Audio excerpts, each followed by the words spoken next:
సమస్త మహిమ ఘనత ప్రభావములు మన ప్రభువైన యేసుక్రీస్తు నామమునకే చెల్లును గాక. వినిపించలా ఒక్కొక్కరు చెప్తాం. 10:30 ప్రారంభిస్తున్నాను. చెప్పు. వినిపించలా? ఇంకా తర్వాత నెక్స్ట్ స్పీడ్గా వినిపించలా? ఇంకా వినిపించలా? నెక్స్ట్ ఆమె ఎవరామె? స్పీడ్గా త్వరగా గట్టిగా అరిచేటప్పుడు, మాట్లాడేటప్పుడు, గొడవాడేటప్పుడు.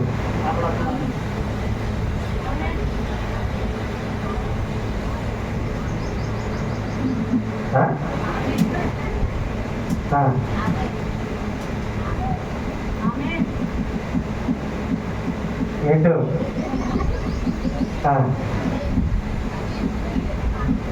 ఆమె అనట్లేదు. ఆమె ఎవరామె? అది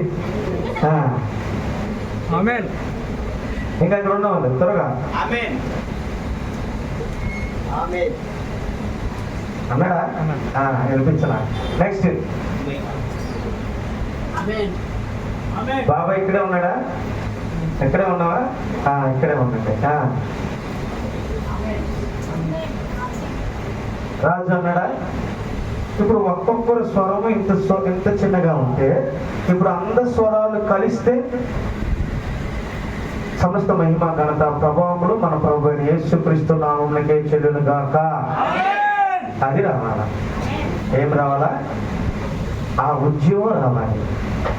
కాబట్టి కొంచెం ఆసక్తి కలిగి ఉండండి. వాతావరణము ఎండగా ఉన్నప్పటికీ, కొంచెం వేడిగా ఉన్నప్పటికీ కూడా ఈ ఎండ నెలలోనే శరీరాలు మార్పు చెందే అనుభవము ఒక ఆయన కలిగి ఉన్నాడు. అదే ఎండ వేళలో ఇప్పుడు మన శరీరాలు మార్పు చెందే అనుభవాన్ని దేవుడు మనకి ఇస్తున్నాడు. ఎంతమంది ఇష్టపడుతున్నారు? ఇప్పుడు ఆయనకు ఫ్యాన్ లేదు, శరీరం మార్పు చెందిన ఆయనకు ఫ్యాన్ లేదు. అందుకని ఆ ఎండకి గుడారంలో తట్టుకోలేక గుమ్మం దగ్గర కూర్చున్నాడు, ద్వారం దగ్గర నిలబడ్డాడు.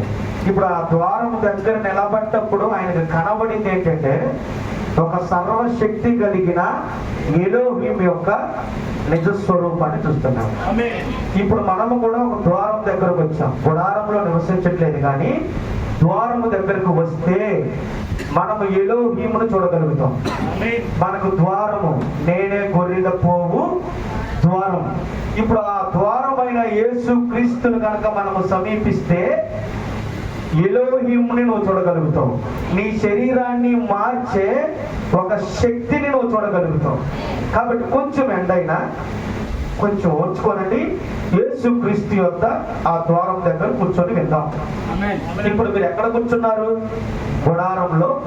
ఎండ ఆ వేడిని కలిగించే స్థలంలో లేదు, కానీ గాలి వచ్చే, చల్లని గాలి వచ్చే ద్వారం దగ్గర కూర్చున్నాం. ఇప్పుడు ద్వారము చల్లని గాలి ఎవరు అంటే ప్రభువైన యేసుక్రీస్తు. ఇప్పుడు నువ్వు ఎక్కడ కూర్చున్నావు? నీకు ఆ మనసు, మైండ్ ఆలోచన ఉండాలంటే చల్లని ప్రశాంతమైన గాలిని ఇచ్చే ద్వారము దగ్గర నేను కూర్చున్నా.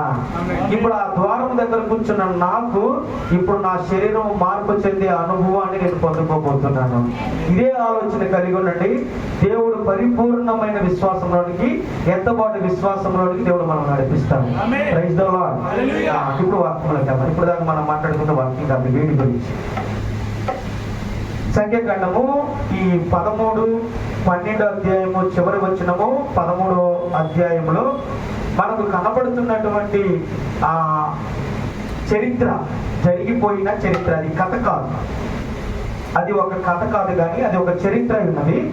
ఆ చరిత్ర ఏం జరిగిందో దాని గురించి మనం ఇప్పుడు మాట్లాడుకోబోతున్నాం. ప్రవక్త అంటాడు, మన పితరుల తరంలో ఒకరికి దేవుడు ఏదైతే చేశాడో అదే సంఘటన అదే పరిస్థితి కనుక ఈ తరములో సంభవిస్తే అక్కడ ఎటువంటి ఆశీర్వాదాన్ని కార్యాన్ని జరిగించాడో అదే కార్యాన్ని అదే సంఘటనను ఇక్కడ మరలా దేవుడు కార్యస్థితి జరిగించడానికి సమర్థుడై ఉన్నాడు. మీకు అర్థమవడానికి నేను కొంచెం వివరణ ముందుకు తీసుకువెళ్తున్నాను. అబ్రహాము మృతతుల్యమైన శరీరాన్ని కలిగి ఉన్నాడు. శారా మృతతుల్యమైన శరీరాన్ని కలిగి ఉంది. ఇప్పుడు దేవుడు వారి శరీరాలను మార్చి వారికి ఒక కుమారుని ఇవ్వడానికి సమర్థత కలిగిన వాడిగా ఉన్నాడు. మన పితరుల యొక్క కాలంలో, అబ్రహాం యొక్క కాలంలో సమర్థత కలిగిన దేవుడిగా ఉన్నాడు. ఆమేనా?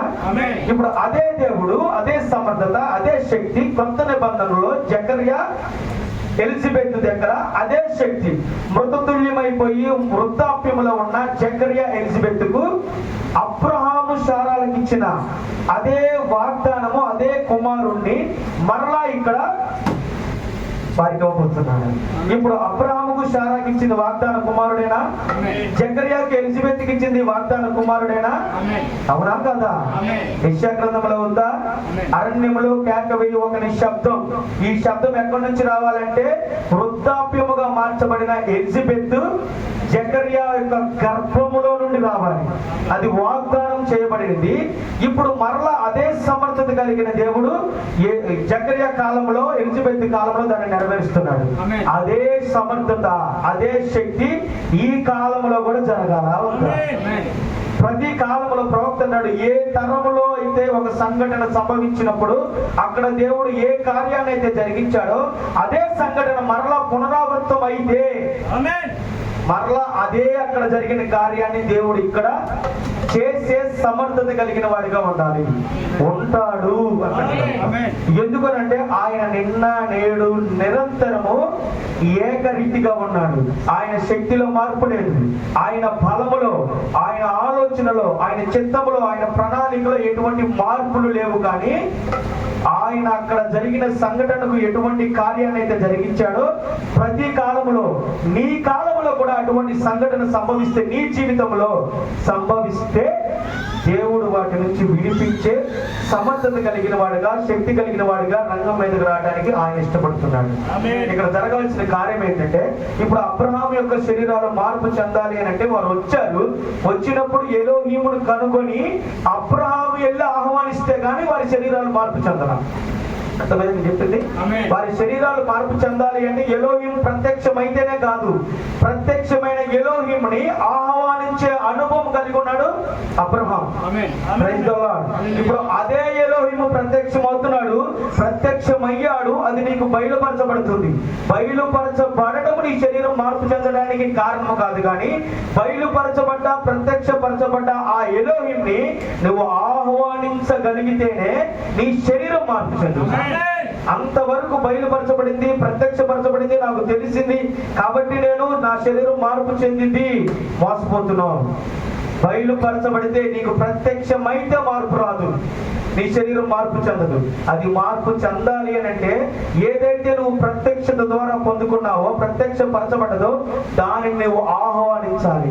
ఆ శక్తిని, ఆ ఎలోహిముని నువ్వు ఆహ్వానిస్తే గాని మార్పు చెందదు.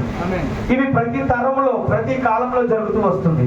వీటి గురించి ప్రవక్త మాట్లాడుకుంటూ వస్తూ ఒక విషయాన్ని చెప్తాడు. ఏంటి ఆ విషయం అంటే, అనారోగ్యంతో పాత నిబంధనలో రోగగ్రస్తులుగా, అనారోగ్యులుగా చచ్చిపోయిన వారు ఉన్నారు. ఆర్థిక ఇబ్బందులతో, కొరతతో, కరువుతో బాధపడిన వారు ఉన్నారు. ఆ పరిస్థితుల్లో గర్భఫలం లేక బాధపడిన వారు ఉన్నారు. ఉన్నారా? చనిపోయిన వారు ఉన్నారా? వారందరినీ కూడా రోగగ్రస్తులను స్వస్థపరిచిన కార్యాలు పాత నిబంధనలో దేవుడు చేశాడా? చనిపోయిన వారిని లేపిన సంఘటనలు దేవుడు జరిగించాడా? కార్యం జరిగించాడా? చనిపోయిన వారు లేచారా? రోగగ్రస్తులు చనిపోయిన వారు లేచారా? రోగగ్రస్తులు ఆరోగ్యంగా మార్చబడ్డారా? కరువులో పోషించబడిన వాళ్ళు ఉన్నారా? కరువులో సమృద్ధిని పొందుకున్న వారు ఉన్నారా? ఇప్పుడు అదే సమర్థత కలిగిన దేవుడు క్రొత్త నిబంధనలో కూడా ఒక మనుష్యుని యొక్క రూపాన్ని ధరించుకొని వచ్చాడు. ఇప్పుడు మనుష్యుని రూపాన్ని ధరించుకొని వచ్చాడు కాబట్టి ఆయన చేయలేని సమర్థత లేని వాడిగా ఉన్నాడా? రోగులను స్వస్థపరిచాడు. కొరత సమయంలో ఆహారాన్ని సమృద్ధిగా పంచిపెట్టాడు. పంచాడా? 5 రొట్టెలు 2 చేపలు పంచిపెట్టాడా? కరువులో పోషించాడా? ఇంకా చనిపోయిన వారిని లేపాడా? దెయ్యములు పట్టిన వారిని. ఇప్పుడు అదే దేవుడు 1909 తర్వాత ఈ కాలానికి ఒక ప్రవక్త ద్వారా అవే కార్యాలు జరిగించుకుంటూ వచ్చాడా? చనిపోయిన వారిని లేపటం, రోగగ్రస్తులను స్వస్థపరచటం, ప్రతి కార్యాలు ఈ కాలపు ప్రవక్త ద్వారా చేసుకుంటూనే వచ్చాడు. ఇక్కడ వీటిలో ఇప్పటి వరకు చెప్పుకున్న వాటిలో దేవుని శక్తి ఏమైనా తగ్గిందా? ఎక్కడ తగ్గనప్పుడు నీ కాలంలో ఎందుకు స్వస్థతలు ఆగిపోతాయి? నీ కాలంలో పరిశుద్ధాత్ముడు ఎందుకు నీ మీద పనిచేయడం ఆగిపోతాడు? నీ మీద నీకు ఎందుకనేటువంటి పరిపూర్ణమైన విశ్వాసం, స్వస్థతను పొందుకునే విశ్వాసం, స్వస్థతను ఇచ్చే విశ్వాసం నువ్వు ఎందుకని పొందుకోలేవు? అంటే దేవుని శక్తి తగ్గిపోతుందా? దేవుని సమర్థత తగ్గిపోతుందా? ఆయన శక్తిహీనుడైపోతున్నాడా? ఎందుకు జరగట్లేదు అని అంటే ఈ కాలంలో, మన కాలంలో, మన కుటుంబంలో, మన సమాజంలో, మన సంఘంలో ఎందుకు జరగట్లేదంటే ఇక్కడ విశ్వాసం అనేది ఒకటి లోపముగా ఉంది. విశ్వాసము లోపము కలిగి ఉండటం వల్ల దేవుడి యొక్క శక్తి నీ ద్వారా బయలుపరచబడలేకపోతుంది. అర్థమవుతుందా? అందుకనే దేవుడు ఈరోజు మనతో మాట్లాడుతున్న సంఘటన అంశము దేవుడి యొక్క సమర్థత తగ్గదు. కానీ అంశం పేరు ఇంకా నువ్వు చెప్పలా, ఇప్పుడే చెప్పడం చెప్తా. సమర్థత ఇంకా తగ్గల. పాత నిబంధన నుంచి దేవుడు ఏ కార్యాలు అయితే చేసుకుంటూ వస్తున్నాడో అవే కార్యాలు కనుక పునరావృతం అవుతున్నాయి అని అంటే మరలా అదే కార్యం ఇక్కడ జరుగుతుంది అని అర్థం. ఇప్పుడు చెప్తున్న అంశం కాదేశ్ వద్ద న్యాయపీఠ తీర్పు. కాదేశ్ వద్ద న్యాయ సింహాసనం యొక్క తీర్పు. Praise the Lord. ఎవరికి అర్థం కాదు ఈ అంశము, కొంతమందికి అర్థమైంది అనుకుంటున్నాను. వాక్యంలో ప్రవక్త అంటాడు, ఇక్కడ జరుగుతున్నటువంటి ఈ సంఘటన గురించి మనం మాట్లాడుకుంటూ ముందుకెళ్దాం.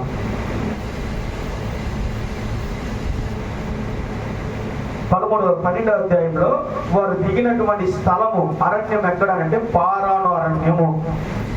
ఎక్కడ దిగారు వాళ్ళు?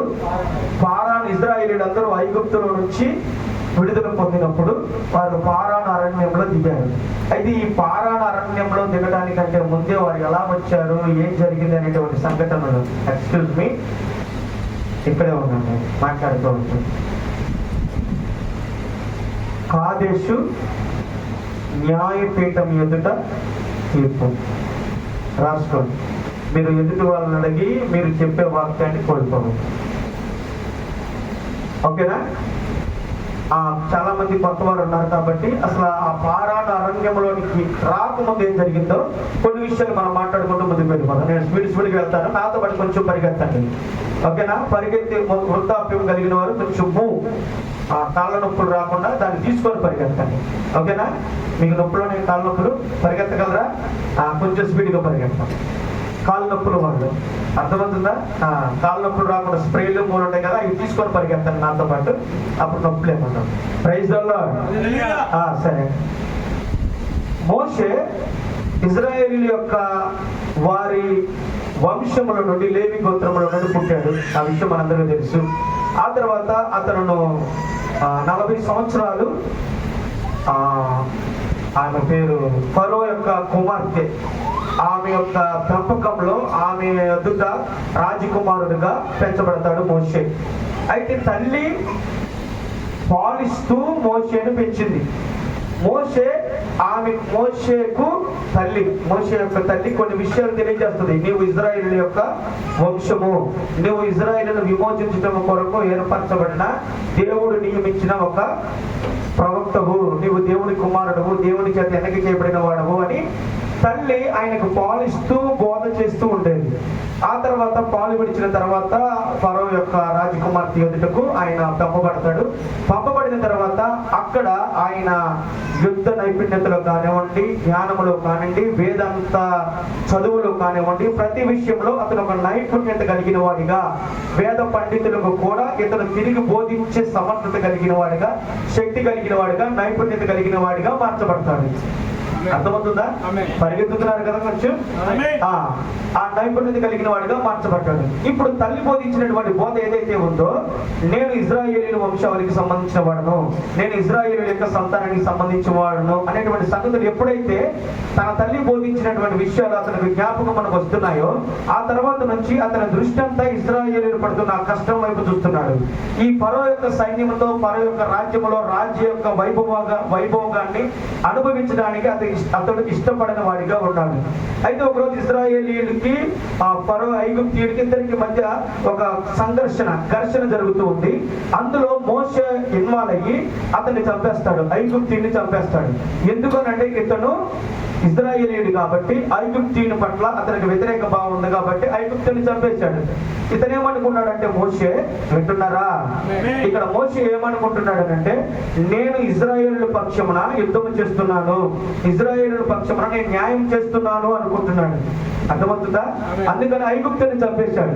ఇతను అనుకుంటున్నటువంటి ఆలోచన ఏ ఆలోచన అంటే ఇతని సొంత ఆలోచన. ఇతను న్యాయం చేస్తున్నాడు, ఇజ్రాయేలు పక్షమున నేను నిలబడ్డానని అనుకుంటున్నాడు. కానీ ఐగుప్తుని చంపేశాడు. ఇప్పుడు తర్వాత ఇజ్రాయేలీలు ఇద్దరికి గొడవ అవుతుంది. ఇద్దరికి గొడవ అవుతున్నప్పుడు ఇజ్రాయేలీలు ఇద్దరు ఇప్పుడు మీరు ఎందుకు ఇద్దరు ఇజ్రాయేలీలు కాబట్టి వారిని ఎవరిని చంపకుండా, ఇద్దరు అతనికి సంబంధించిన బంధువులే కాబట్టి ఇద్దరిని సామరస్యముగా పరిష్కరిస్తుంటే అక్కడ వారు అన్నటువంటి మాట, ఐగుప్తుని చంపినట్టు మమ్మల్ని కూడా చంపుదాం అనుకుంటున్నావా అంటే ఇప్పుడు అక్కడ అతనికి ఇస్తున్నటువంటి బిరుదు ఏమిటి అంటే హంతకుడు. కానీ ఈయనేమనుకున్నాడు అంటే, నేను ఇజ్రాయేల్ పక్షమున యుద్ధం చేస్తున్నాను అని అనుకున్నాడు. కానీ అక్కడ జరిగిన కార్యం ఏమిటి అని అంటే, అతను హంతకుడు అని ఇజ్రాయేలు గుర్తించాడు. అర్థమవుతుందా?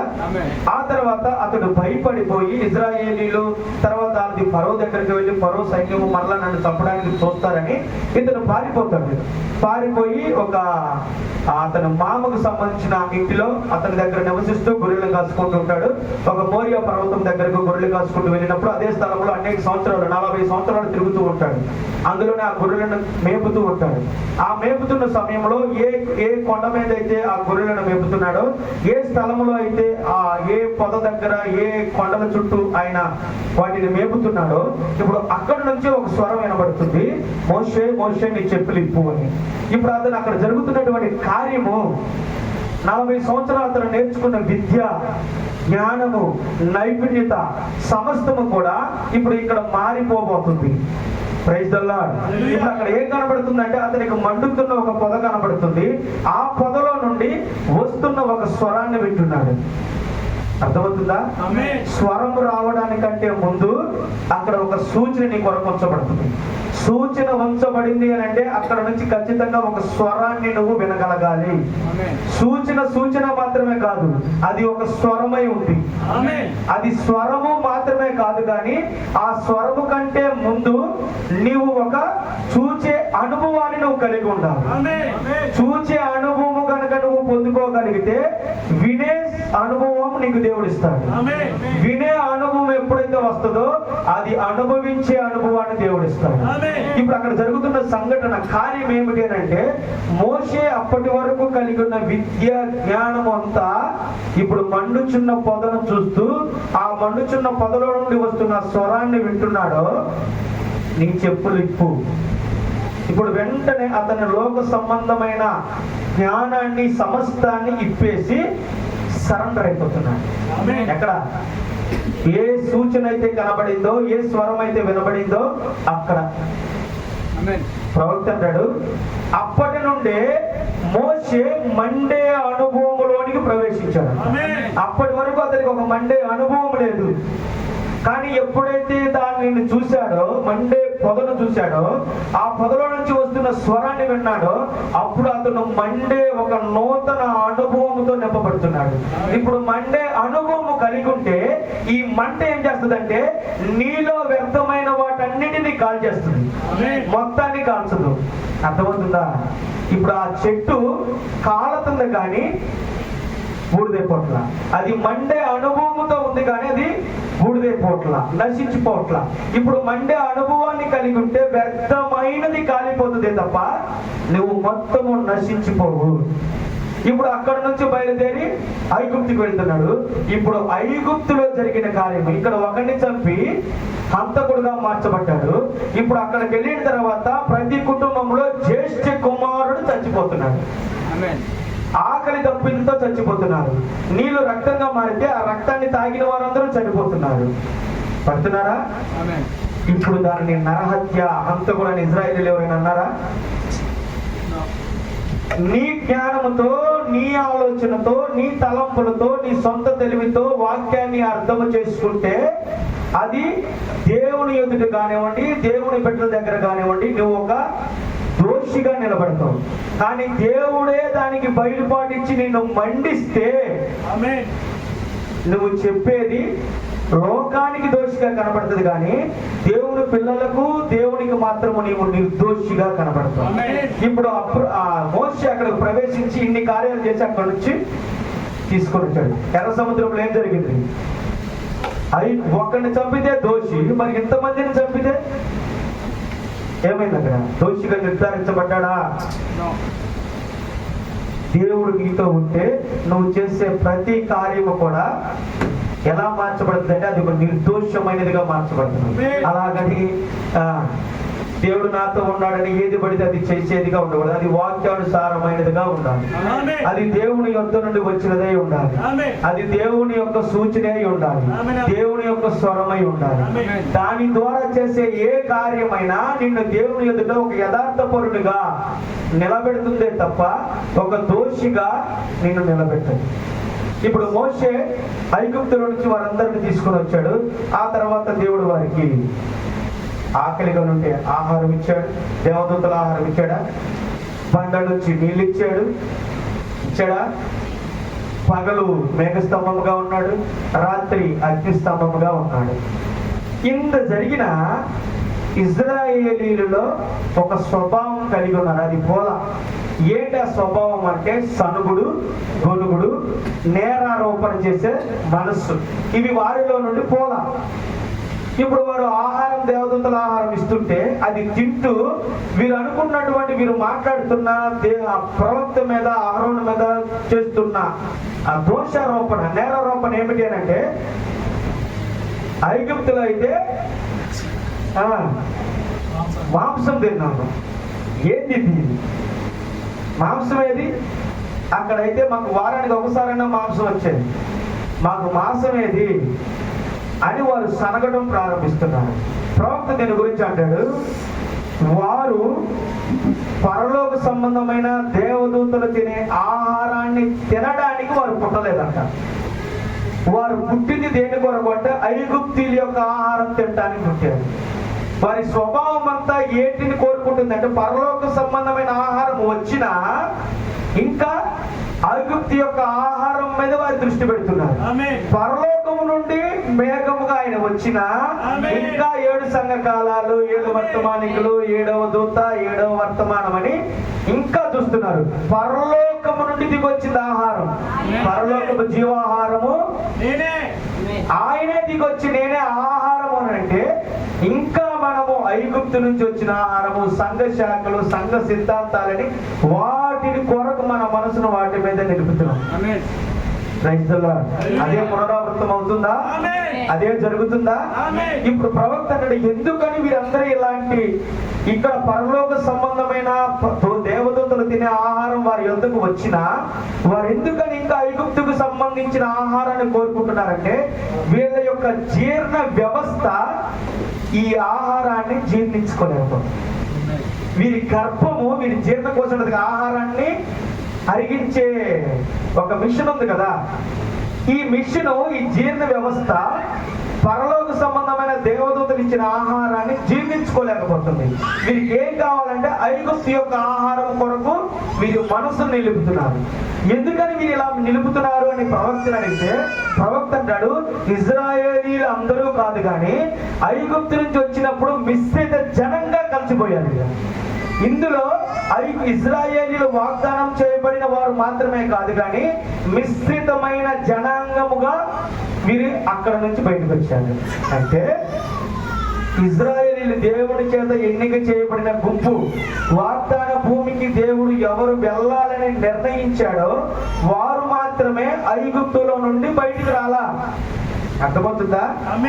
ఎవరెవరు వచ్చారు అందులో నుంచి అంటే అరణ్యంలో రాలిపోయేవారు, సర్పము కాటు వల్ల కరవబడి మరణించేవాళ్ళు, అవునా? భూమి నోరు తెరచి మృంగివేయబడేవారు వచ్చారా? కోరాహు మరియు దాతాను అబీరాములు ఎలా చనిపోయారు వాళ్ళు? భూమి నోరు తెరిచి. వీరందరూ ఎన్నిక చేయబడి దేవుడి చిత్తంలో వాగ్దానాన్ని స్వతంత్రించుకునేవారుగా ఉంటే ఖచ్చితంగా వీళ్ళు అక్కడికి వెళ్ళేవాళ్ళు. కానీ వారు అక్కడికి వెళ్ళలేదు అని అంటే వీళ్ళు అక్కడికి వెళ్ళవలసిన దేవుని యొక్క ఆలోచనలో వీళ్ళు లేరు. వీళ్ళు మిశ్రిత జనాంగంగా అక్కడికి వెళ్ళే వారితో కలిసిపోయి ఉన్నారు వీళ్ళు. ఇప్పుడు దేవుడు వారిని వేరు చేయడానికే ఇప్పుడు పారాన్ అరణ్యంలోకి తీసుకొచ్చాడు. ఇప్పుడు వారిని తప్పించాలి, వేరు చేయడానికి ఇప్పుడు అక్కడ ఒక స్వరం వినబడుతుంది. Praise the lord. వినబడిందా? 13వ అధ్యాయం స్టార్టింగ్ లో జరుగుతున్న కార్యం ఇంతవరకు అర్థమైందా? ఇక్కడ నేను వాక్యంలోకి వెళ్ళా, కొత్త వారు ఉన్నారు అందుకని మీకు అర్థం అవడానికి ఒక చిన్న చరిత్ర చెప్తున్నా. ఇప్పుడు వాక్యంలోకి వెళ్దాం. 13వ అధ్యాయంలో జరుగుతున్న కార్యం మొట్టమొదటిగా ఏం జరుగుతుంది? అక్కడ ఒక స్వరం వినపడుతుంది. ఆ స్వరం ఎక్కడికి వస్తుంది అని అంటే ప్రవక్త యొద్దకు వస్తుంది. Praise the lord. వినపడుతుందని చెప్పేది. వీళ్ళు ఎక్కడ నిలబడ్డారు అని అంటే కాదేశ్, పారాను అరణ్యమందలి కాదేశ్ అనేటువంటి స్థలంలో వీళ్ళు నిలబడ్డారు. కాదేశ్ అంటే పవిత్రమైన స్థలం. రాసుకోండి, కాదేశ్ అంటే పవిత్రమైన స్థలం అర్థం.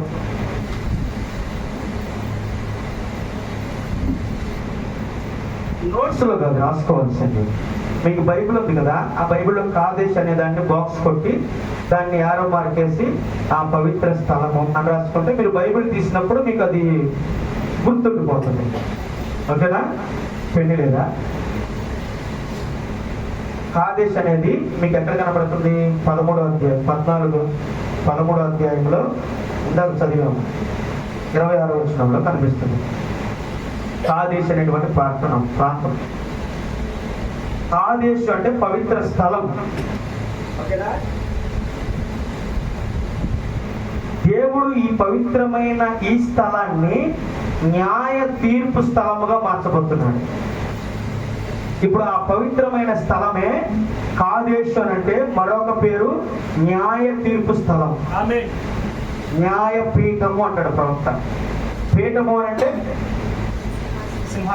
గుర్తుందా? పీఠము అంటే సింహాసనం. న్యాయపీఠము, కాదేశే న్యాయపీఠము అని అర్థం. అది అస్సలు అర్థము పవిత్ర స్థలం. ఎప్పుడైతే ఈ సంఘటన 13వ అధ్యాయం జరిగిందో దేవుడు అక్కడ నుంచి దానికి మార్చిన పేరు న్యాయపీఠము, అంటే న్యాయ సింహాసనము. ఇప్పుడు అక్కడ తీర్పు రాబోతుంది. ఓకేనా? ఇప్పుడు ఇక్కడికి వచ్చిన తర్వాత ఒక స్థలంలో వారు నిలబడ్డప్పుడు ఒక స్వరం వస్తుంది. ఆ స్వరము మోషేతో మాట్లాడుతుంది. ఇప్పుడు మోషేతో మాట్లాడుతుంది ఏ స్వరము అంటే సర్వశక్తి కలిగిన దేవుని స్వరం. అబ్రహాముతో మాట్లాడిన ఎలోహిమే ఇప్పుడు మోషేతో మాట్లాడుతున్నాడు. ఇప్పుడు ఆ మోషేతో మాట్లాడుతున్న స్వరం ప్రవక్తతో ఇవ్వండి. ఇప్పుడు ఆ ప్రవక్త వినండి, గుర్తుకు బాగా జాగ్రత్తగా. ఎప్పుడైనా సరే దేవుని యొక్క స్వరము, దేవుని యొక్క చిత్తము ఎవరి యొద్దకు వస్తుంది? తెలుసు కదా మీకు. ఇప్పుడు ప్రవక్త యొద్దకు వస్తుంది ఆ స్వరం. ఏం చెప్తుందని అంటే వాగ్దానం చేయబడిన కణాను ఉంది కదా, ఆ కణాలను చూడడానికి పంపించు. ఇప్పుడు ఈ 12 మందిలో ప్రాముఖ్యత కలిగిన వారు, ప్రసిద్ధి చెందిన వారు, ఆ గోత్రాలలో పెద్దవారు ఎవరైతే ఉన్నారో వారిని పంపించు. 12 మంది వెళ్ళారు, 12 మంది చూశారు, 12 మంది వచ్చారు. అందులో ఎవరెవరు అనేది మనకి కింద కనిపిస్తుంది. అందులో 10 మంది ఒక ఆలోచన కలిగి ఉన్నారు, ఇంకొక ఇద్దరేమో మరొక ఆలోచన కలిగి ఉన్నారు. చూసింది ఒకటే, ఒకే కనాను ప్రాంతాన్ని చూశారు, ఒకే పాలు తీరులు ప్రవహించడం అంటే సముద్రాల్లాగా నదుల్లాగా పారది అని కాదు అర్థం, సమృద్ధిగా ఉంటుంది అని అర్థం. పాలు తేనెలు ప్రవహించే దేశం అని అంటే సమృద్ధిగా ఉంటుంది అని అర్థం, ఓకేనా? అంతేగాని ప్రవహించే దేశం అంటే పారతదేమో నదుల్లాగా ఉంటదేమో అనుకోమాకండి, ఊహించుకోమాకండి, ఓకేనా? ఇప్పుడు వాటన్నిటిని చూశారు, పాలు తేనెలు ప్రవహించే దేశాన్ని చూశారు, అక్కడ ఉన్న మనుషులను చూశారు, తోటలను చూశారు, పొలాలను చూశారు, అన్నిటిని చూశారు. ఇప్పుడు మోషే దగ్గరకు అహరోను యొద్దకు మీరు వచ్చారు. ఈ 10 మంది చూసిన దానిని, ఈ ఇద్దరు చూసిన దానిని, వారి మధ్య జరుగుతున్న ఒక చిన్న వ్యత్యాసాన్ని మనం కనుగొనవచ్చు, ఓకేనా? ఏంటి ఆ 10 మంది చూసింది అని అంటే, వారు శూరులుగా ఉన్నారు, బలాఢ్యులుగా ఉన్నారు, గొప్పవారుగా ఉన్నారు, ఉన్నత దేహం కలిగిన వారిగా ఉన్నారు. కాబట్టి మనము వారి కింద మిడతల్లాగా ఉన్నాం, మనం వారిని జయించడం సాధ్యము కాదు, మన వల్ల కాదు, కాబట్టి మనము అక్కడికి వెళ్ళలేము, తిరిగి మరలా ఐగుప్తుకి వెళ్ళిపోదాం అని ఈ 10 మందితో కలిసి ఈ కుటుంబ సభ్యులు వీరందరూ కూడా ఆ ప్రజలందరినీ, ఇశ్రాయేలీయులందరినీ కూడా కలవర పెడుతున్నారు. ఆ కలవరం జరుగుతుంటే అక్కడ ఒక యాకోబు అంట, కాలేబు, చూడండి ఏం జరుగుతుంది అక్కడ. కాలేబు ఏమంటున్నాడు చూడండి, అక్కడ గోల జరుగుతుంది. 30 వచనం. కాలేబు మోషే ఎదుటి జనులను నెమ్మలపరిచి, మనము నిశ్చయముగా వెళ్ళి దాన్ని స్వాధీనపరుచుకుందామా. ఏంటంట చూడండి, 12 మంది వెళ్ళారు, 12 మంది చూసిన దృశ్యం ఒకటే, 12 మంది ఒకే దాన్ని చూస్తున్నారు. కానీ 10 మంది ఏమో ప్రజలను కలవరపరుస్తూ, మనం అక్కడికి వెళ్ళలేము, మన వల్ల కాదు, మనము చనిపోతాము, వారి చేతులు వారి కింద మనం మిడతలా ఉన్నామని వారు కలవర పెడుతూ భయపెడుతూ ఉన్నారు. ఇద్దరు మాత్రమేమో మనము నిశ్చయముగా అక్కడికి వెళ్తాము, ఆ కనాను దేశాన్ని దేవుడు మనకు అనుగ్రహిస్తాడు, దాన్ని మనం పొందుకుంటాము అని వీరిద్దరు చెప్తున్నారు, కాలేబు, యెహోషువ. మిగిలిన 10 మంది ఏమో మనం అక్కడికి వెళ్ళలేమంటున్నారు. దీని గురించి ప్రవక్త అంటాడు, 10 మంది వెళ్ళి చూసిన దృశ్యం ఒకటే, కానీ చూస్తున్న దృశ్యాన్ని చూసే కోణం వేరు. అర్థమైంది నేను చెప్పింది? దృశ్యము ఒకటే, కానీ ఆ దృశ్యంలో చూస్తున్న 10 మంది చూస్తున్న కోణం ఒకటి, వీళ్ళిద్దరు చూస్తున్న కోణం ఒకటి. వారి విధానం వేరే విధానంలో వీరిద్దరు చూస్తున్నారు, ఈ 10 మంది ఏమో ఒక కోణంలో చూస్తున్నారు. అందుకనే వారు భయపడుతున్నారు, వీరేమో ధైర్యముగా ఉన్నారు. వీరు చూస్తున్న కోణం ఏమిటి? వీళ్ళిద్దరు చూస్తున్న కోణం అంటే, ఆ వాగ్దానము చేయబడిన కనాను దేశమును దేవుడు నాకు ఇస్తాడు అని ఒక వాగ్దానాన్ని చూస్తూ ఆ దేశాన్ని చూస్తున్నారు. అంటే అదృశ్యమైన వాగ్దానాన్ని చూస్తూ దృశ్యమైన దేశాన్ని వాళ్ళు చూస్తున్నారు. అర్థమైంది నేను చెప్పేది మీకు? వాగ్దానం చేయబడినది అదృశ్యంగా ఉంది, అదృశ్యమైన వాగ్దానాన్ని తలంచుకుంటూ దృశ్యమైన దేశాన్ని కళ్ళతో చూస్తున్నారు. అంటే అదృశ్యమైన దానిని మనోనేత్రముతో చూస్తున్నారు, దృశ్యమైన దానిని బాహ్య నేత్రముతో ఒకే సమయంలో చూస్తున్నారు. ఇప్పుడు అందుకనే వారిద్దరూ కలవరపడలేదు, భయపడలేదు, పైగా అక్కడికి వచ్చి ఇశ్రాయేలీయులను నిమ్మలపరుస్తున్నాడు. వారిద్దరు కూడా నిమ్మలపరుస్తున్నారు. కానీ వచ్చిన మేఘం ఒకటే, వర్తమానంలో ఉన్న వారందరూ చూసే చూపు ఒకటే, కానీ కోణము వేరు. దేవుడు ఇద్దరికి ఒక ప్రత్యక్షతనిచ్చాడు, 10 మందికి ఒక ప్రత్యక్షతనిచ్చాడు. ఏంటి ఆ 10 మందికి ఇచ్చిన ప్రత్యక్షత? మీరు అరణ్యంలో రాలిపోవాలి, మీరు పారాను అరణ్యము వరకే మీరు రావాలి. వచ్చింది మోషేతోనే, ప్రవక్తతోనే, ప్రవక్తను నమ్మే వచ్చారు. అరణ్యంలో ఎర్ర సముద్రమును పాయలుగా చేసి బాప్తిస్మములో నుండే వచ్చారు వీళ్ళు. వచ్చారా? ఆ నడిపింపులోనే నడిపించబడ్డారు. ఎక్కడ వరకు అంటే పారాను అరణ్యము వరకే. ఇప్పుడు దేవుడు ఒక గుంపును వేరు చేయాలని ఒక స్వరము వచ్చేంత వరకు వారు అక్కడే ఉండాలి, అక్కడ వరకే నడిపించబడాలి. ముచ్చటిస్తుంది. ఇప్పుడు మోషేతో ముచ్చటించిన తర్వాత వారందరిని పంపించినప్పుడు ఇప్పుడు వారు చూస్తున్న దృశ్యము వాగ్దానం చేయబడిన ప్రవచనాలను, అదృశ్యమైన వాగ్దానాలను, ప్రవచనాలను మనోనేత్రంతో మనము చూస్తూ విశ్వాసం, మనోనేత్రం అంటే విశ్వాసం, విశ్వాసమే ఆరోగ్యానేంద్రియం. ఓకేనా? ఇప్పుడు ఈ ఆరోగ్యానేంద్రియమైన ఈ విశ్వాసముతో అదృశ్యమైన వాగ్దానాన్ని, ప్రవచనాలను నువ్వు చూస్తూ నీకు కనబడుతున్న స్వరాన్ని, నీకు కనబడుతున్న సూచన గనక నువ్వు ఈ కళ్ళతో చూడగలిగితే నీకు కలవరం ఉండదు, భయం ఉండదు, బెదురుండదు, పైగా అనేక మందిని నువ్వు నెమ్మలపరుస్తావు. Praise the Lord. దేవుడు ఆ ధన్యతను నీకు ఇచ్చాడా? ఇందులో కాలేబు యెహోషువలు ఉన్నారా? లేకపోతే రూబేను గోత్రం వాళ్ళు ఉన్నారు ఇందులో ఎవరైనా? కాబట్టి ఇక్కడ ఏం జరుగుతుంది? అక్కడ జరుగుతున్న కార్యం ఒకటే చూస్తున్నారు, కానీ వారిని చూసే విధానం వేరు. మనకి ప్రవచనాలు ఉన్నాయా? అదృశ్యముగా ప్రవచించబడిన ప్రవచనాలు. తెస్సలోనికి రాసిన పత్రిక 4వ అధ్యాయము 16వ వచనం. ఆర్భాటముతోనూ ప్రధాన దూత శబ్దముతోనూ దేవుని బుర్రతోనూ పరలోకము నుండి ప్రభువు దిగవచ్చును. చనిపోయిన వారు లెగుస్తారు, బ్రతికున్న వారు మార్పు చెందుతారు. వీరిద్దరు కలిసి ఆయన ఎదుర్కోవడానికి పోతారు. ఇది అదృశ్యంగా దేవుడు రేపు జరిగించబోయే ప్రవచనం. ఈ ప్రవచనం, అదృశ్యముగా ఉన్న ఈ ప్రవచన వాగ్దానాన్ని నీ విశ్వాసం అనే ప్రత్యక్షత ద్వారా చూస్తూ నీ ముందుకు వచ్చిన, నీ కళ్ళ ముందు కనబడుతున్న ఆ సూచన కనుక నువ్వు చూస్తే నువ్వు ఎక్కడున్నావో, ఏ కాలంలో ఉన్నావో, ఏ గడిలో ఉన్నావో, ఏ స్థలంలో నిలబడ్డావో అర్థమవుతుంది. ఎందుకని వారు నమ్మట్లేదు? వారు పారాను అరణ్యం వరకే రావాలి. అదేంటి? మోషేతో నడిచారు కదా, ప్రవక్త వర్తమానం నమ్మారు కదా, యేసుక్రీస్తు నామములో బాప్తిసం తీసుకున్నారు కదా.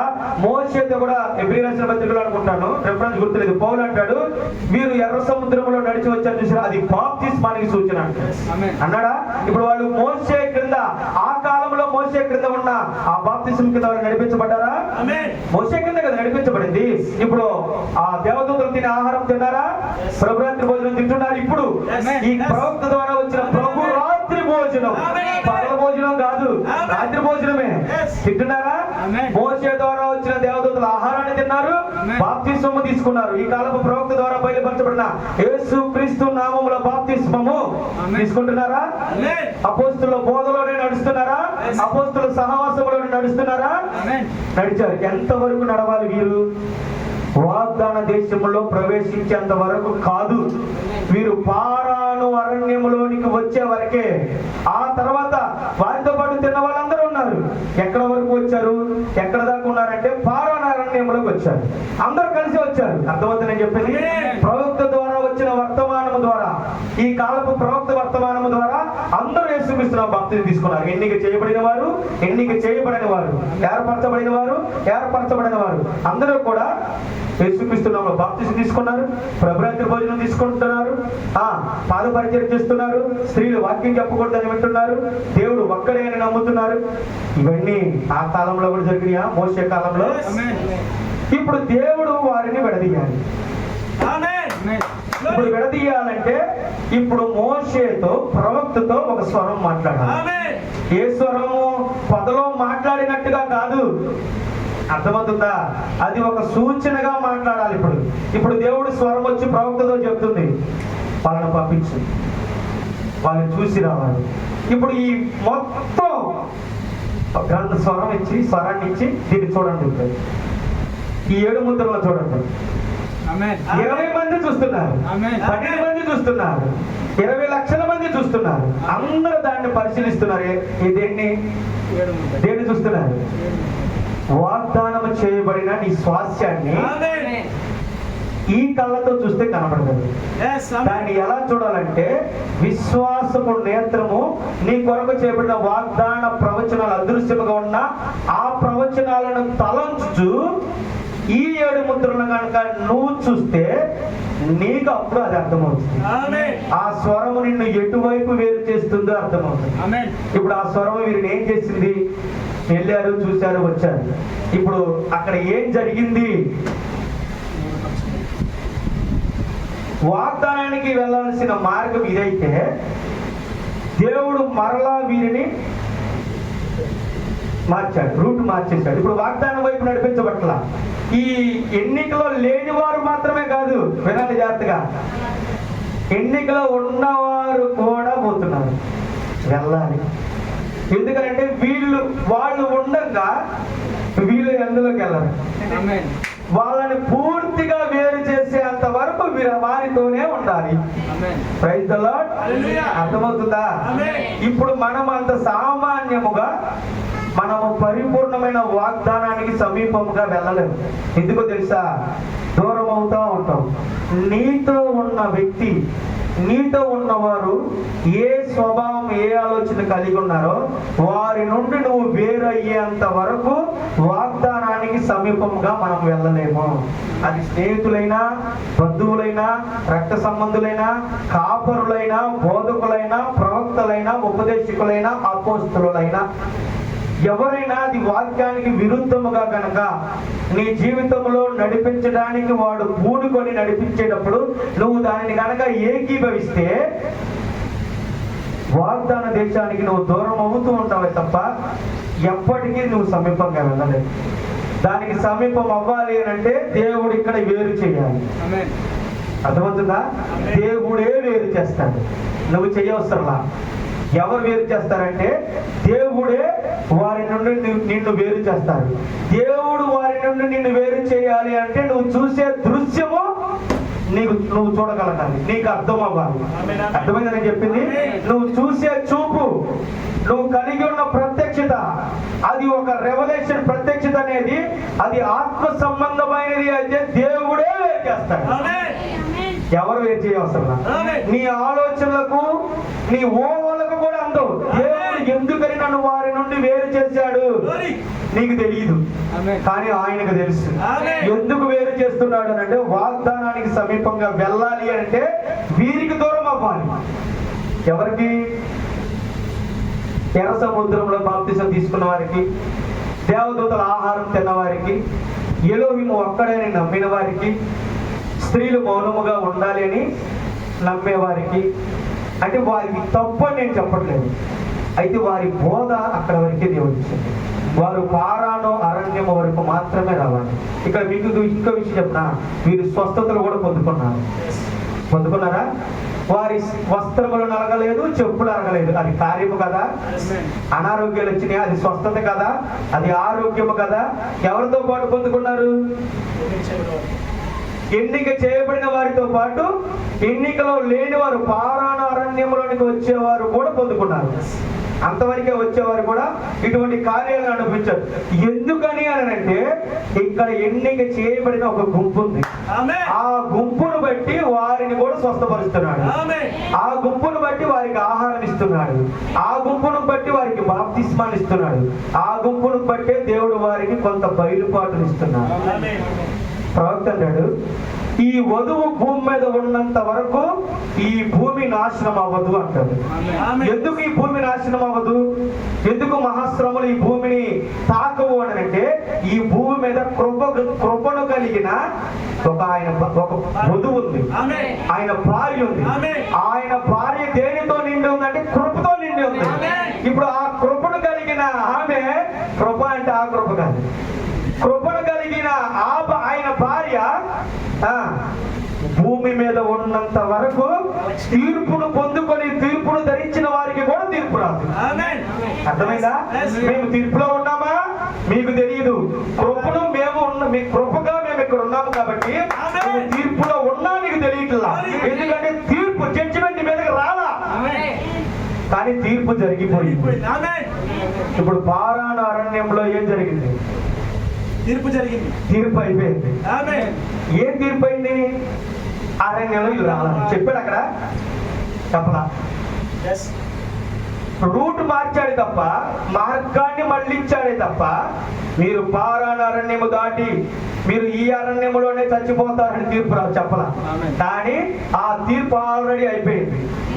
ఇప్పుడు వాళ్ళని ఎందుకు అరణ్యంలోనికి నడిపిస్తున్నాడు? ఎందుకు మార్గాన్ని మార్చాడు? వాళ్ళని అరణ్యంలో రాల్చడానికి. అర్థమవుతుందా? ఇప్పుడు ఈ కాలానికి ఒక వర్తమానం వచ్చింది. ఏ వర్తమానం అండి? ఏం కనిపిస్తున్నారు? తలరాయి వర్తమానం. మర్చిపోతున్నారే? ఏ వర్తమానం ఇది? లవోదికీయ వర్తమానం కాదు, ఇది తలరాయి వర్తమానం. Praise the Lord. ప్రవక్త కాలంలో జరుగుతున్న సంఘటన గురించి మాట్లాడుతున్నాడు. ధర్మశాస్త్ర కాలంలో ధర్మశాస్త్ర యుగము నడిచింది. క్రొత్త నిబంధన యుగం నడిచింది. ఆ తర్వాత ప్రవక్త కాలంలో పరిశుద్ధాత్మ యుగము నడిచింది. వింటున్నారా? దాని గురించి మాట్లాడుతూ క్రొత్త నిబంధన నుండి ఇప్పటి వరకు ఒక క్రైస్తవ యుగము నడుస్తుంది అని అనుకుంటున్నారంట అందరూ. క్రొత్త నిబంధన యేసుక్రీస్తు పుట్టిన పరిచర్య దగ్గర నుండి ఇప్పటి వరకు కూడా క్రైస్తవ యుగముగా నడుస్తుంది అని ప్రతి క్రైస్తవుడు అనుకుంటున్నాడు.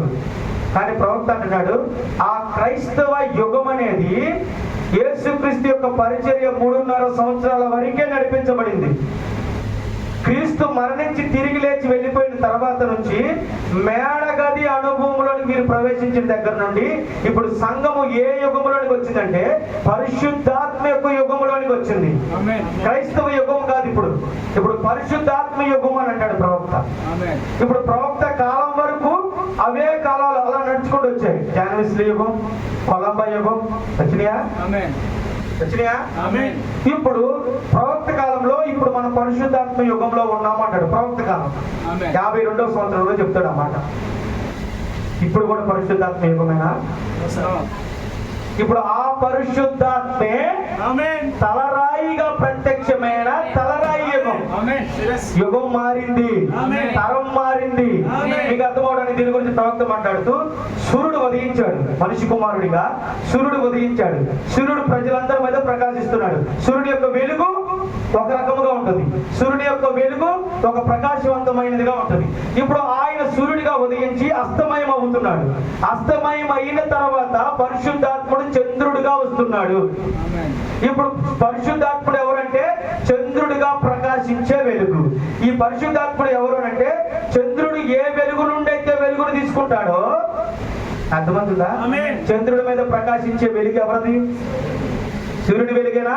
ఇప్పుడు చంద్రుడు పరిశుద్ధాత్ముడుగా ఆయన ప్రత్యక్షమైతే ఇప్పుడు ఈ ప్రత్యక్షమైన పరిశుద్ధాత్ముడు ఏ వెలుగుతో ప్రకాశిస్తున్నాడు అంటే అస్తమయమైపోయిన సూర్యోదయం నుంచి ఉదయం నుంచి అస్తమయం వరకు ఉన్న వెలుగు ఏ వెలుగైతే ఉందో ఆ వెలుగు చంద్రుడి మీద పడితే ఆ చంద్రుని యొక్క వెలుగు ప్రజల మీద ప్రతిబింబిస్తుంది.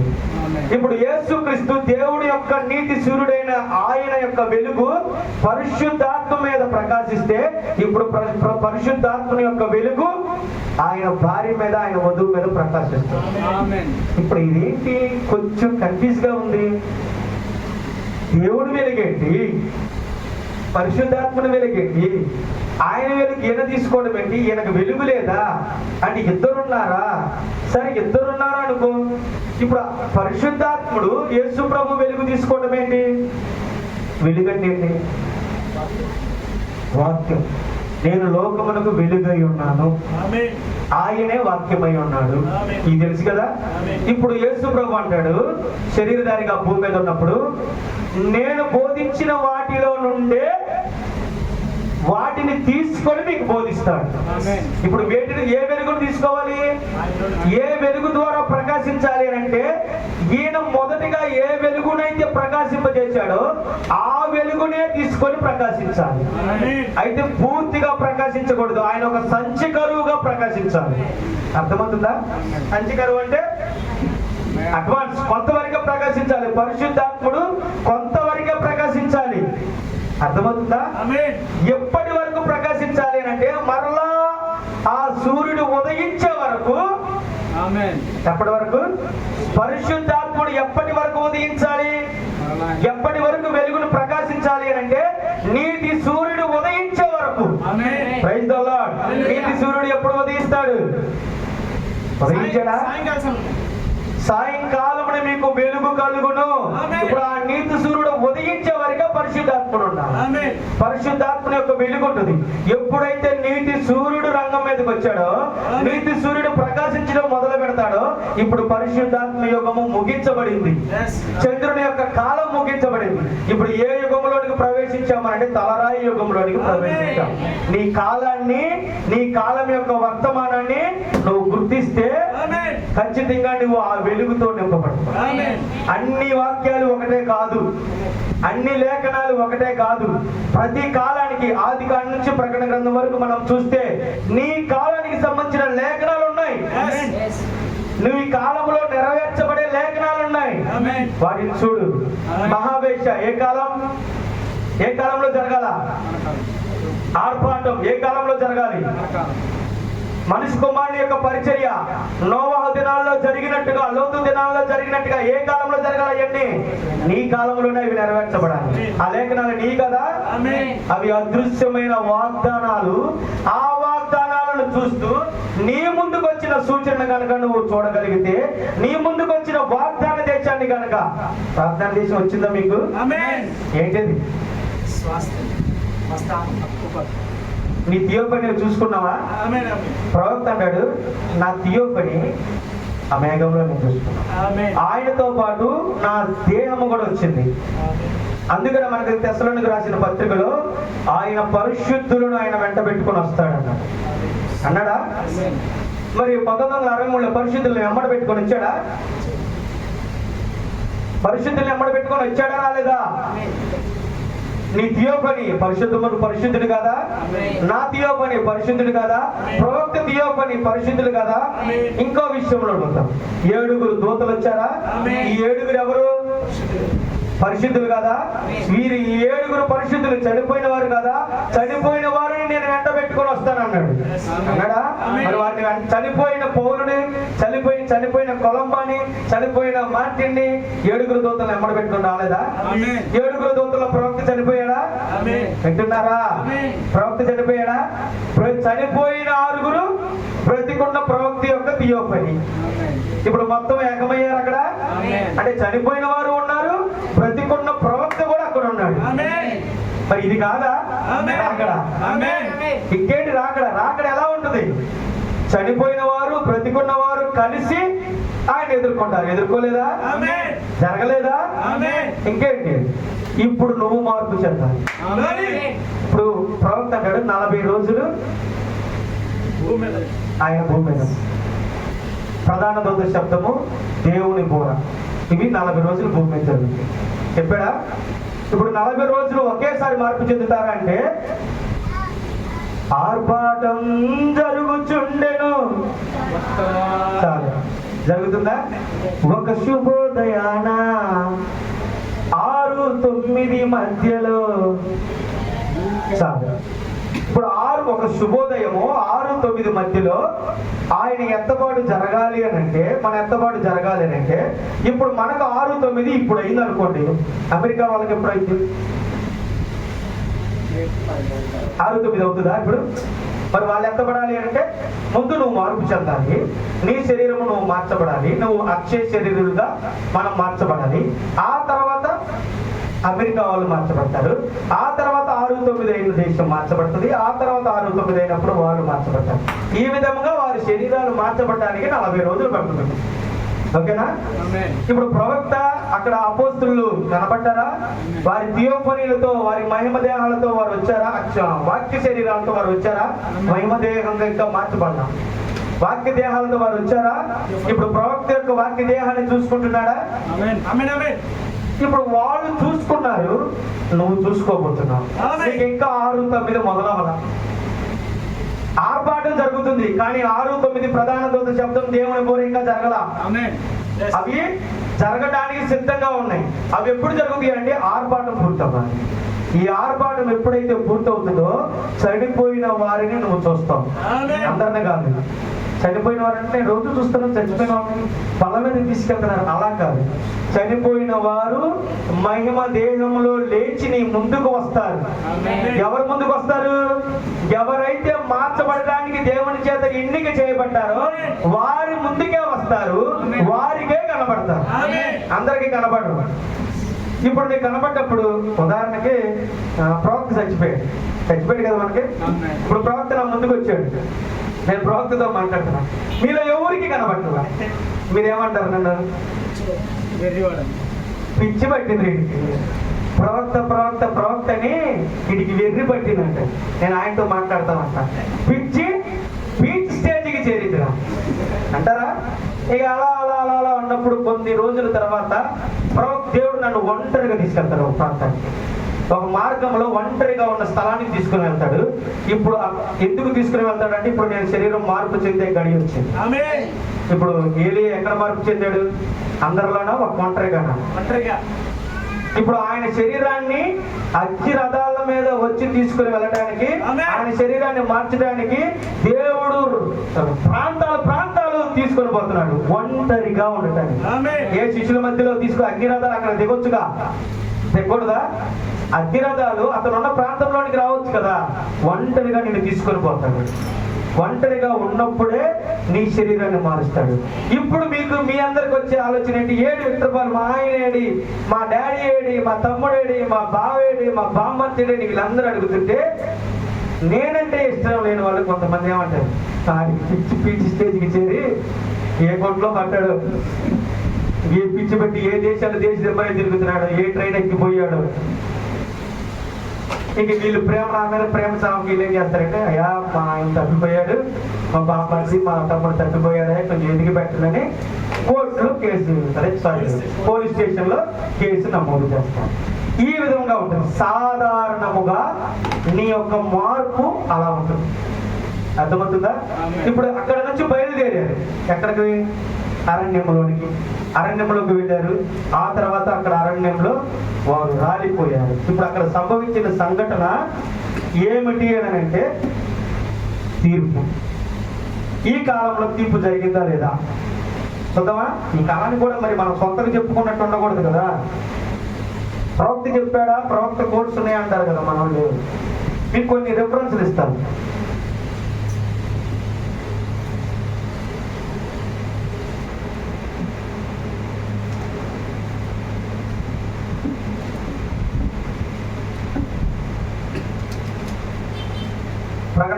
ప్రకటన గ్రంథం 5వ అధ్యాయం అనే వర్తమానం. ప్రకటన గ్రంథము 5వ అధ్యాయం 2వ భాగం. అందులో చెప్తాడు ప్రవక్త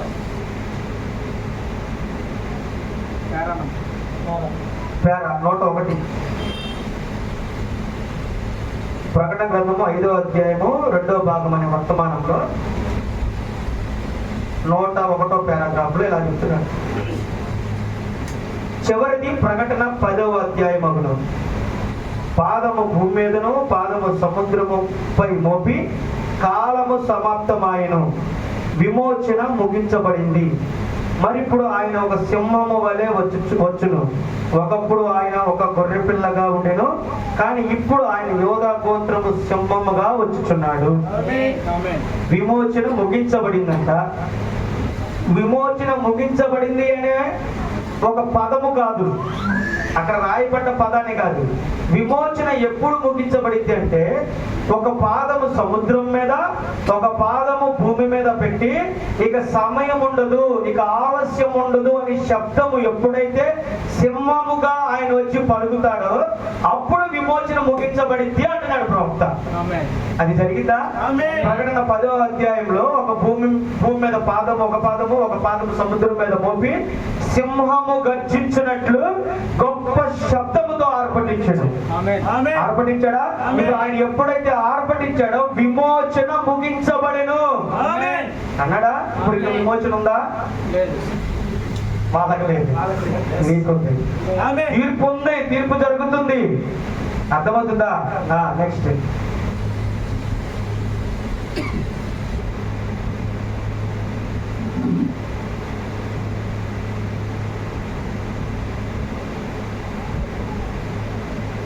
అదే ప్రకటన గ్రంథము 5వ అధ్యాయము 2వ భాగంలో 101వ పారాగ్రాఫ్. అక్కడ అంటాడు, సరిగ్గా ఇచ్చట కలదు. ఈ ముద్రలలోని చివరిది 7వది. అది తెరవబడినప్పుడు ప్రకటన 10వ అధ్యాయమును కనుగొనవచ్చు.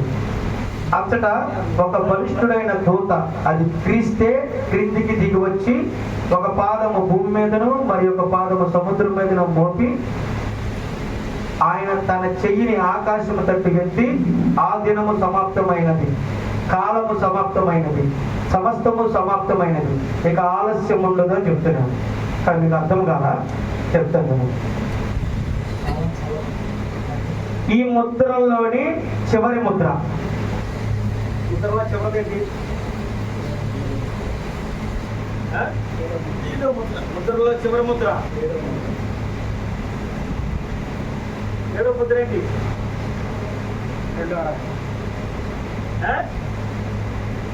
వినండి జాగ్రత్తగా. అలా చెప్తున్నా రెఫరెన్స్. ప్రకటన గ్రంథము 5వ అధ్యాయము 2వ భాగము 101వ పారాగ్రాఫ్. ఆన్లైన్ లో ఫోన్ లో చూసేవారు కూడా వెళ్ళి చూసుకోండి మీరు. ఆ కోడ్ ని మెసేజ్ అప్పులో ఉంది. 101వ పారాగ్రాఫ్ లో అంటున్నాడు, ముద్రలలోని చివరిది. ఎన్నోది? చివరిదంటే 7వ ముద్ర. ప్రవక్త చెప్పిన వర్తమానం ప్రకారము అందరికి అర్థమైంది 7వ ముద్ర అంటే ఏ కార్యం జరగబోయేది? రెండవ రాకడా. 7వ ముద్ర అంటేనే రాకడా, 7వ ముద్ర అంటేనే రెండవ రాకడా. ఎంతమందికి తెలిసింది? ఇప్పుడు ఆయన అంటున్నాడు 7వ ముద్ర.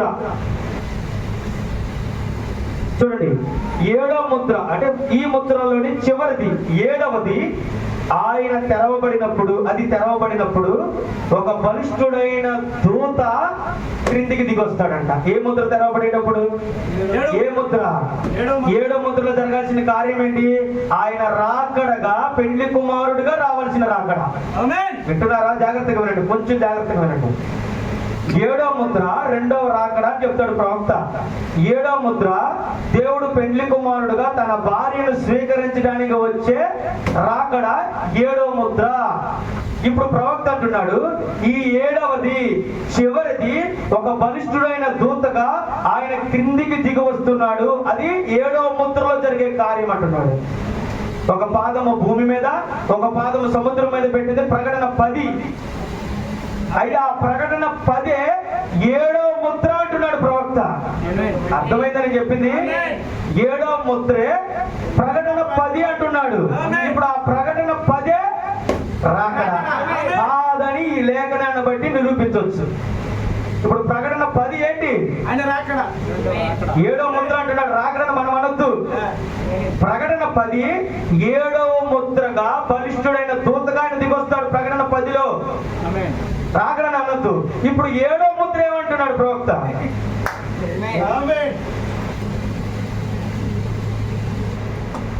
ఒకటి చూసి నేను మనం ముగిస్తాను.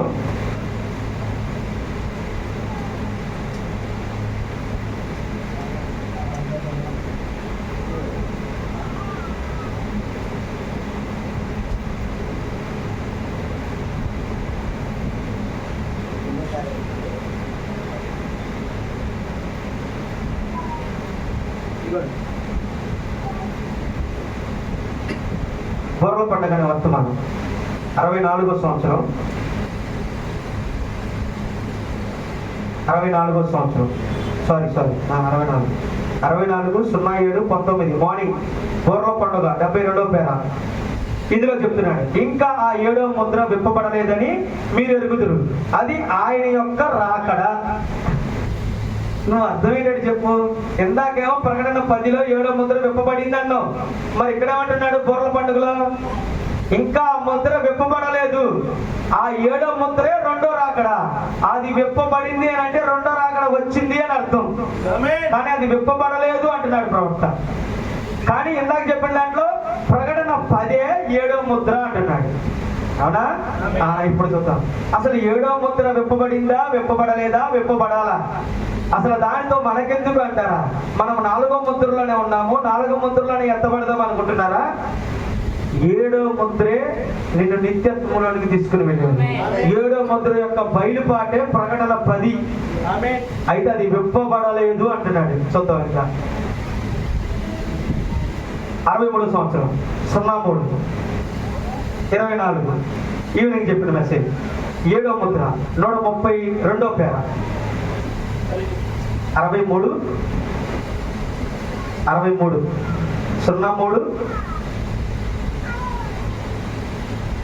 03/24 ఈవినింగ్ 7వ ముద్ర 132వ పేర.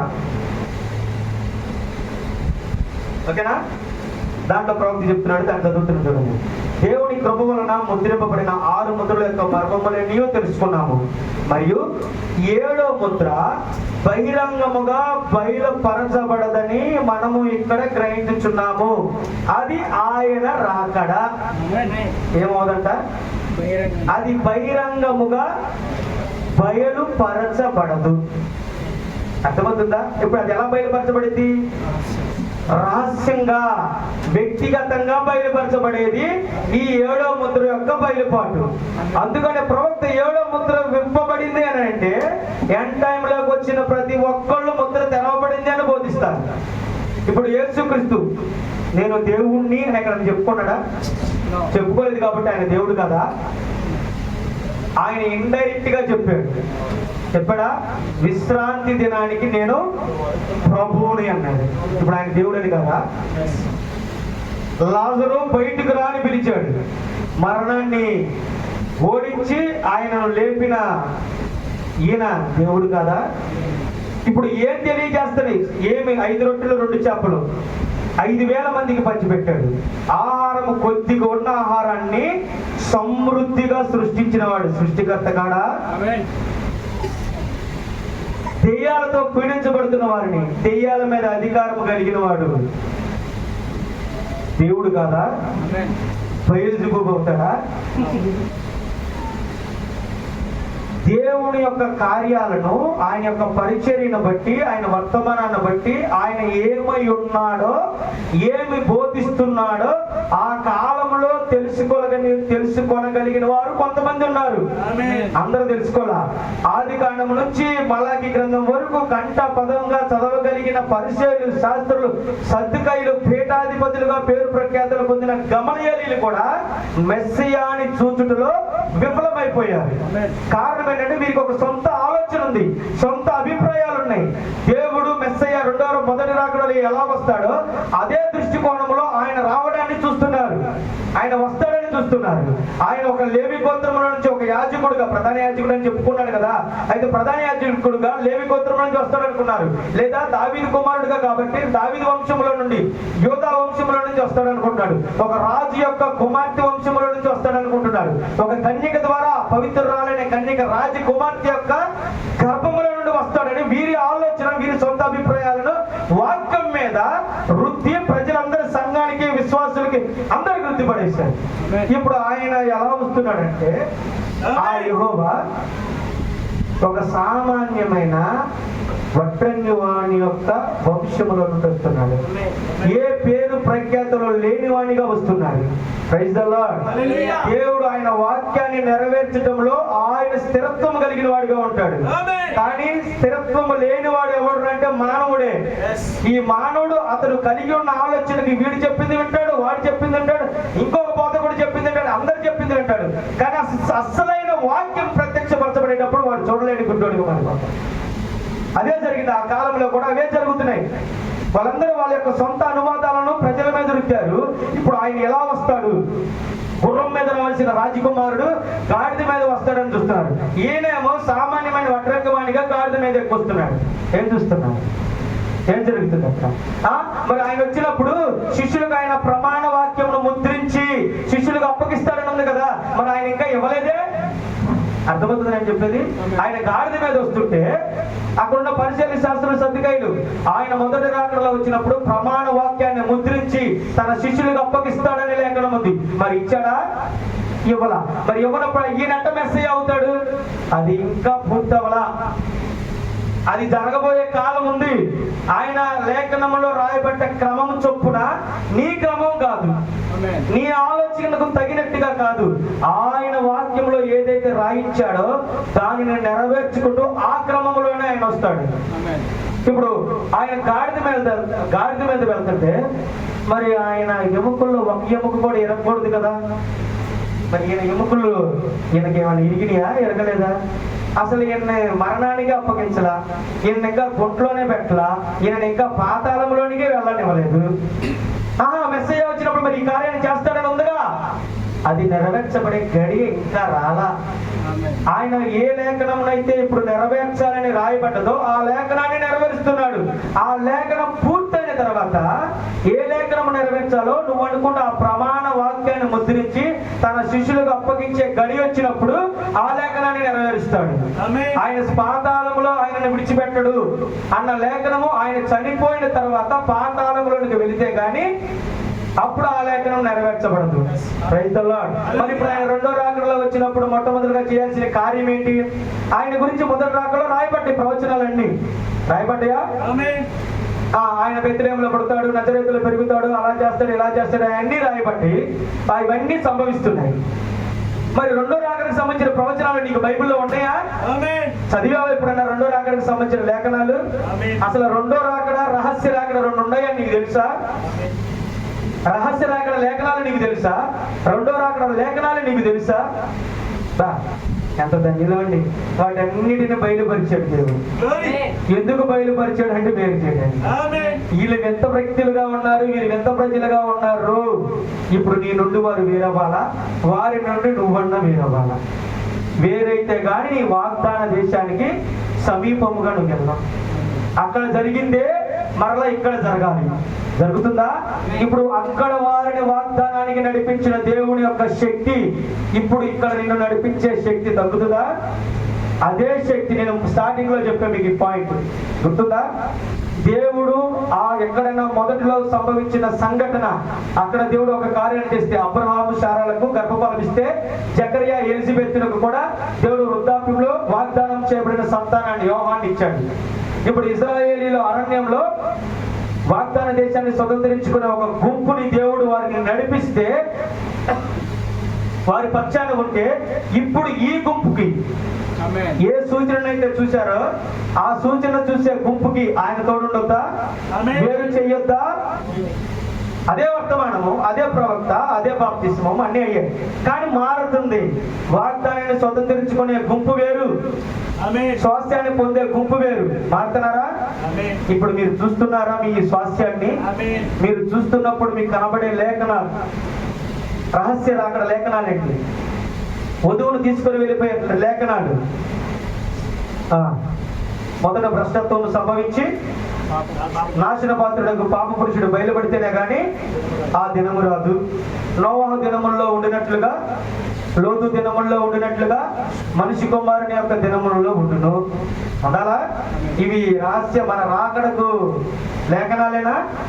ఆ లేఖనాల్లో జరిపించబడుతున్నాయా, జరుగుతున్నాయా, జరగబోతున్నాయా, నువ్వు ఏ సమయంలో ఏ కాలంలో ఉన్నావు అనేది నువ్వు ఆ వాగ్దానాలను పట్టుకొని నీ ముందు కనబడుతున్న సూచనలు చూడాలి. అర్థమైందని చెప్పేది? నీకు వాక్యం ఎప్పుడు అర్థమవుతుంది, నీకెప్పుడు ఆ ప్రత్యక్షత బయలుపాటు దేవుడు ఇవ్వడానికి ఇష్టపడతాడంటే అదృశ్యముగా నీ కొరకు రాయబడిన ఈ ప్రవచనాలను నువ్వు ఏమంటారు దాన్ని ధ్యానిస్తూ నీ ముందు జరుగుతున్న కార్యాలను కనుక నువ్వు చూస్తే నువ్వు ఏ కాలంలో ఉన్నావో, నీ స్వాస్థ్యానికి నువ్వు ఎంత దూరంలో ఉన్నావో నీకు అర్థమవుతుంది. అర్థమవుతుందా? ఇప్పుడు ఏం జరిగింది? ఇప్పుడు నువ్వు ఏ కాలంలో ఉన్నావు? ఏ లేఖనాలు ఉన్నాయి మన గురించి? ఆర్భాటముతోనూ, తెస్సలోనికీయులకు రాసిన పత్రికలో 4:16 ఆర్భాటముతోనూ, ప్రధాన దూత శబ్దముతోనూ, ఇదందరికీ మనకి కొట్టిన పిండి. ఇవి జరగాల? ఆర్భాటం జరగాల? రహస్య రాకడలో ఆర్భాటం, ప్రధాన దూత శబ్దం, దేవుని బోర, ఇవి ఆయన నెరవేర్చాల్సిన కార్యాలైనా? మనిషి కుమారుని పరిచర్య ఆయన నెరవేర్చాల్సిన కార్యమేనా? భ్రష్టత్వం సంభవించి పాప పురుషుడు లోకంలో జరగవలసిన కార్యమేనా? అవి జరిగే సమయంలోనే కదా ఆ దినం రావాల్సింది. అవి సంభవిస్తున్నాయా? నోవహు దినాలు జరిగినప్పుడు, జరుగుతున్నప్పుడు ఆయన రావాలి. అవి జరుగుతున్నాయి కానీ ఆయన ఇంకా రాలేదు. వాక్యం కరెక్టా? నీ ఆలోచన కరెక్టా? నోవహు దినాలు జరుగుతున్నాయి కానీ మనిషి కుమారుడు రాలా. ఇప్పుడు లేఖనం తప్పు అవుతుంది. అర్థమైందని చెప్తుంది. లేఖనం ఏం చెప్తుందంటే నోవహు దినాలు, లోతు దినాలు ఉండినట్లుగా ఉన్నప్పుడు మనిషి కుమారుడు రావాలి. ఇప్పుడు నోవహు దినాలు జరుగుతున్నాయి అన్నాడా లేదా ప్రవక్త? మరి నోవహు దినాలు జరిగేటప్పుడు మనిషి కుమారుడు రాకపోతే అది వాక్యం తప్పు అవుతుంది. కానీ నీ ఆలోచన ప్రకారం అది కరెక్టే. ఎందుకంటే నీ అనువాదం కదా దానికి, నీ అనువాదాన్ని వాక్యం మీద రుద్దొద్దు. నీకు రాకడంటే ఎలా ఉంటుంది? ఇంకా ఉన్నాయి రాసి రాకడ గురించి. తెసలోనికి రాసిన పత్రిక 5వ అధ్యాయంలో, నేను దొంగ వలె పగటి సంబంధులకు తెలుస్తుంది, ఆ కాలమును గురించి ఆ గడియ గురించి నేను మీకు చెప్పనక్కర్లేదు అన్నాడా? చెప్పనక్కర్లేదు. ఆ కాలమును గురించి, దేని గురించి? దేవుని రాకడ గురించి, కాలం గురించి మీకు చెప్పవసరం లేదు, ఎందుకంటే మీకు తెలుసు. తెలుసా తెలీదా? మనిషి కుమారుడికి దేవుడికే తెలీదు. ఆయనకు తెలియనప్పుడు వీళ్ళకి తెలుసు అంట. అంటే ఎలాగంటే గొప్పలా, దేవుడి కంటే గొప్పలా, ప్రవక్త కంటే గొప్పలా? ప్రవక్త ఎక్కడైనా తెలుసు అని చెప్పారా? అయ్యో, ఇంకో విషయం చెప్పనా, ఈ రాకడ బహిరంగముగా ప్రదర్శించబడేది కాదు. ఇప్పుడు అదే ప్రవక్త 2వ రాకడ 63 నుంచి ప్రారంభం అయ్యింది అని చెప్పాడు అనుకో, డైరెక్ట్ గానే. ఇప్పుడు లేఖనాలను బట్టి 2వ రాకడ ప్రారంభం అయినట్టే కాదు, ప్రవక్త వర్తమానాలు వచ్చాయి. కానీ ప్రవక్త ఎక్కడ 1963లో 2వ రాకడ ప్రారంభం అయ్యింది అని చెప్పలా. ఎందుకని చెప్పలా? అది బహిరంగముగా ప్రదర్శించబడేది, ప్రకటించబడేది కాదు అని ప్రవక్త చెప్తున్నాడు. కానప్పుడు ఎలా ప్రకటిస్తాడు? అది వ్యక్తిగతంగా, అది రహస్య రాకడగా నీకు బయలుపరిచేది. ఇప్పుడు నాకు తెలిసింది, నీకు తెలిసింది. ఇప్పుడు మనం వెళ్ళి 2వ రాకడ జరుగుతుంది అన్నావు అనుకో, నిన్ను ఎలా చూస్తాడు? అదే మాట ప్రవక్త చెప్పాడు అనుకో, పిచ్చోళ్ళు కూడా మంచోళ్ళుగా మారుతాం. పిచ్చోళ్ళు మంచోళ్ళుగా మారాలి అని కాదు కదా దేవుడు వచ్చింది. ఎవరి కోసం? ఆయన భార్యను స్వీకరించడం, ఆయన భార్యను అలంకరించుకొని తను స్వీకరించడానికి ఆయన వచ్చింది. ఇప్పుడు 7వ ముద్ర ఎవరికి బయలుపరచబడింది? ఎవరికి? ఆయనకు బయలుపరచబడింది, ఆయన భార్యకు బయలుపరచబడింది. ఇప్పుడు ఆ భార్య వింత మనుషుల్లాగా వాళ్ళ వస్త్రాలు, వారు చదువు ఉండదు. ఆయన భార్యకి చదువు లేదు, ఎందుకంటే ఆయనకి చదువు లేదు కాబట్టి. అవునా? ఆయన భార్యకి చదువు ఉండదు, ఆయన భార్యకి సరైన వస్త్రాలు ఉండవు, సరైన స్థావరం ఉండదు. ఆయన ఎక్కడ పుట్టాడు, ఎక్కడ పెరిగాడు, సరైన పని కూడా ఉండదు, సరైన జాబ్ కూడా చేయరు. ఉండవు కదా జాబులు, ఎవరికి ఉండవు. ఆయన భార్యకి అస్సలే ఉండవు. ఇంకా ఆయన కనీసం ప్రార్థన పెట్టుకోవడానికి మందిరం కూడా లేదు. ఆయన ఎక్కడ తిరుగుతాడు? కొండలో పోతాడు, ఆ ప్రాంతానికి పోతాడు, ఆ సముద్ర తీరాన్ని కూర్చుంటాడు, ఈ ప్రజల మధ్యలో ఆ గుంపులు అక్కడక్కడ కూర్చుంటాడు. మందిరం లేదు. వాక్యం చెప్పాడా? ఆయనకంటే ఒక సంఘం ఉందా, ఒక చర్చి ఉందా? చివరికి రొట్టె ద్రాక్షరసం కూడా ఒక మేడగదిలో కూర్చొని ఇస్తున్నాడు. సరే, నేను వెళ్ళిపోయిన తర్వాత మీకు ఒక స్థలాన్ని సిద్ధపరిచాను, మీరందరూ దీంట్లో కూడుకొని మీరు చేసుకోండి అన్నాడా? ఒక మేడగదిలోకి వెళ్ళండి. ఈయనకు లేదు, ఈయన వెళ్తాడు బాబు. ఒక మేడగదిలో కూర్చొనియా మీరు ప్రార్థన చేయండి, నేను ఆదరణకర్తగా వస్తాను.